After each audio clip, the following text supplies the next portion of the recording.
everything I've done. DJ Sorrow.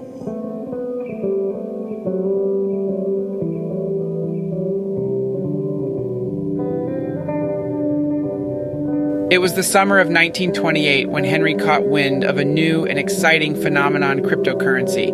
Entranced by the promise of quick riches, he abandoned his modest savings in traditional banks and plunged headfirst into this burgeoning world of electronic currency. With unwavering enthusiasm, Henry invested his hard-earned money in these digital wonders. He envisioned a future where his pennies could multiply into vast fortunes overnight, ultimately lifting him from the confines of poverty. But little did he anticipate the treacherous path that lay ahead. As the days turned into months and the months into years, Henry's investments appeared to be flourishing. His name became whispered in hushed exchanges, his invisible portfolio standing strong against the volatile tides of the digital realm. Friends and acquaintances marveled at his apparent Midas touch, as his wealth seemed to know no bounds. But as autumn gave way to the biting winds of another year, disaster struck. The cryptocurrency market buckled under the immense weight of speculation, greed, and a general skepticism lingering in the air. Digital fortunes crumbled, mercilessly dragging Henry's dreams into the abyss. As his wealth disappeared like a puff of smoke, Henry found himself plunged into a cruel reality. The grand illusions of prosperity that had elevated him to the height of confidence now vanished, leaving him destitute and humiliated. Depression and despair clung to him like shadows, stretching their bony fingers into every corner of his life. Friends deserted him, hiding their sympathetic gazes behind feigned ignorance. The city, once a vibrant tapestry filled with limitless opportunities, now became a relentless reminder of Henry's fall from grace. Wandering through crumbling streets and threadbare alleys, Henry met others who had endured similar trials. Each face, etched with the marks of struggle and loss, bore silent witness to the unforgiving whims of fortune.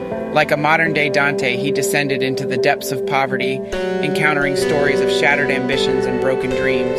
But as days turned into nights, a flicker of resilience sparked within Henry's weary frame. He began to transcend the shackles of self-pity and embrace the camaraderie forged among the fallen. Together they found solace in the simplicity of human connection, unburdened by material wealth or unattainable dreams. They discovered music in the laughter of children, artistry in the touch of friendship.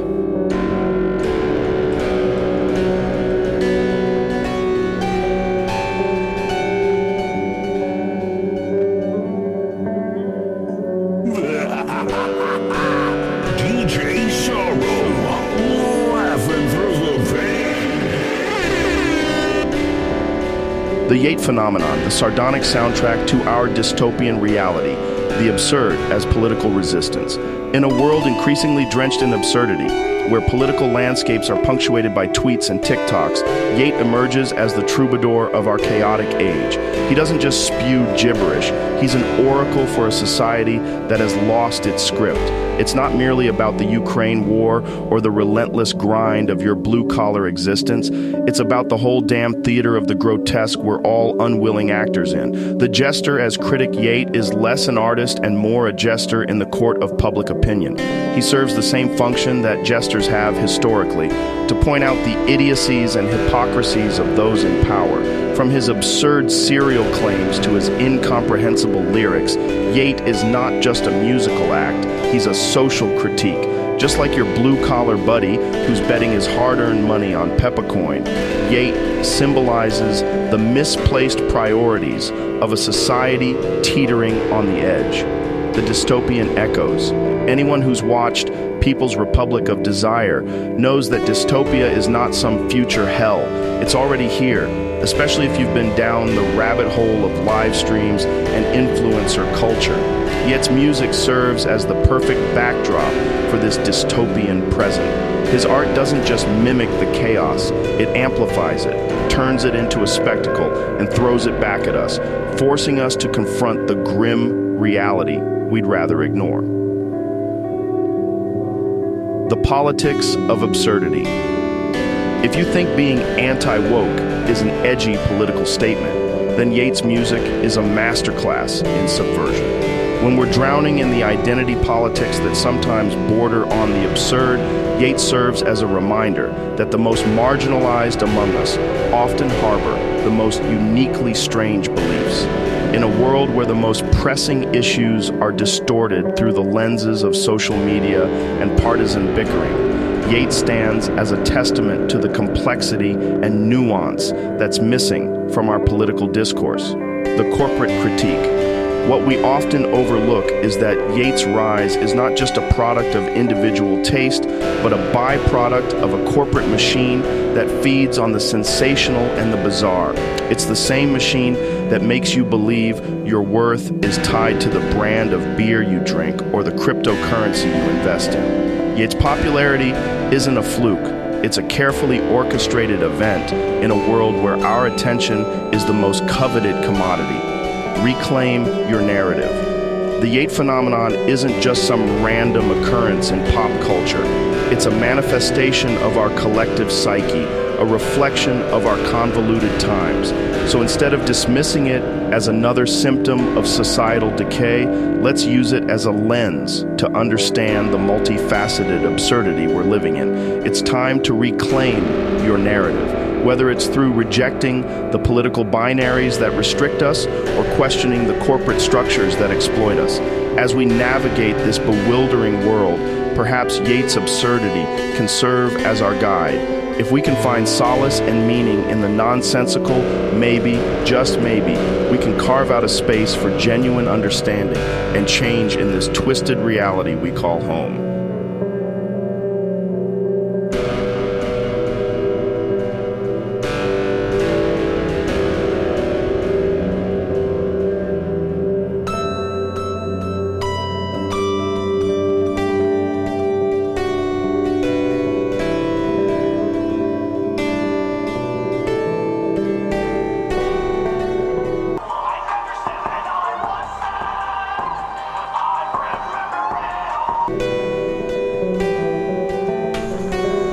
Old West mythology, it's crazier than you were taught.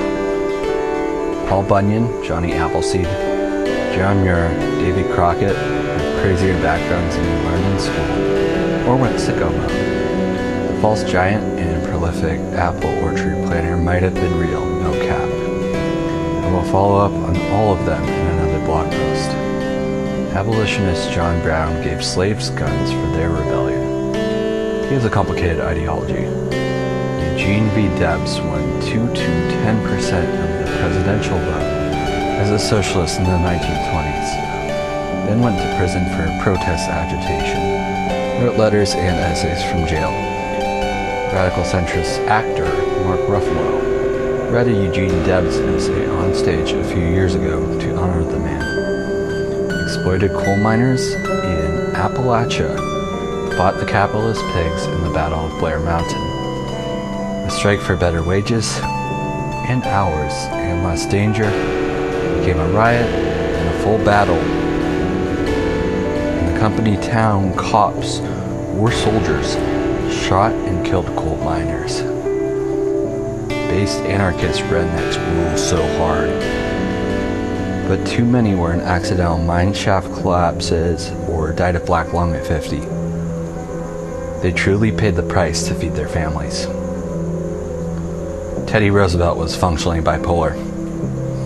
He visited a national park and wanted to hide. The townspeople killed a bear or deer for him.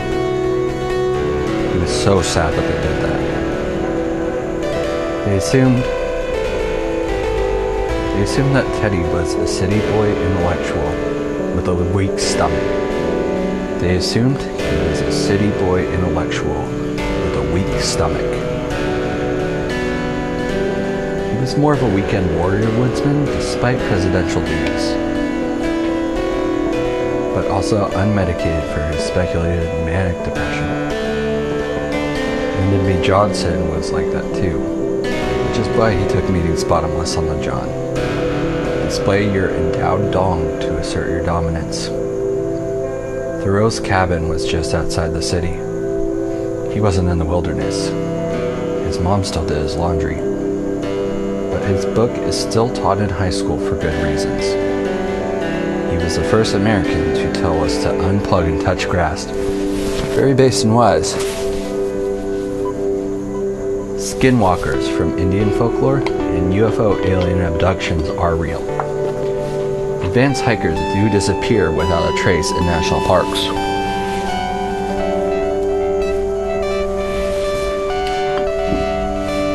I used to watch a Catholic TikToker who will inform you on the conspiracy facts. He did a whole series on the murder of Gabby Petito by her van life psycho boyfriend.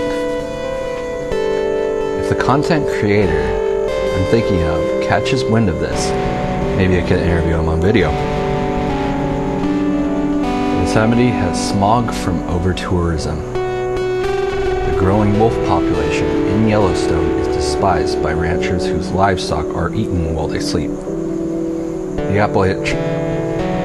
Appalachian Trail is too popular. The semi-recent mainstream film of retired boomers doing the trek for fun influenced more to try it out. The end is a serene state park in Maine, and you finish at a mountaintop. They limit how many visitors can camp there at once. One celebrity who finished the journey was fined for his paparazzi crew who littered. The thru hikers get drunk and high together at the campsite and tell stories from their busy city lives, which is an infringement of the rules in some parks too. Cancelled YouTube video essayist Exerbia has a good visual podcast about doing the same thru hike to find himself. His friends were blown away when he told them at the bar. Said Exerbia should have opened up about his feelings before he left. The Pacific Crest Trail has dry wells from California's drought. Here's how I know. This overweight Olympia metal show promoter who booked my touring emo band in 2015 told me it was rough when he couldn't replenish his Camelback there one summer.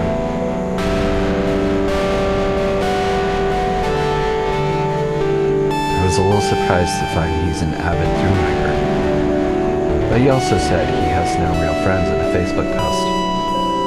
The real deal men of the modern world are shunned by queer folks and trust fund commies.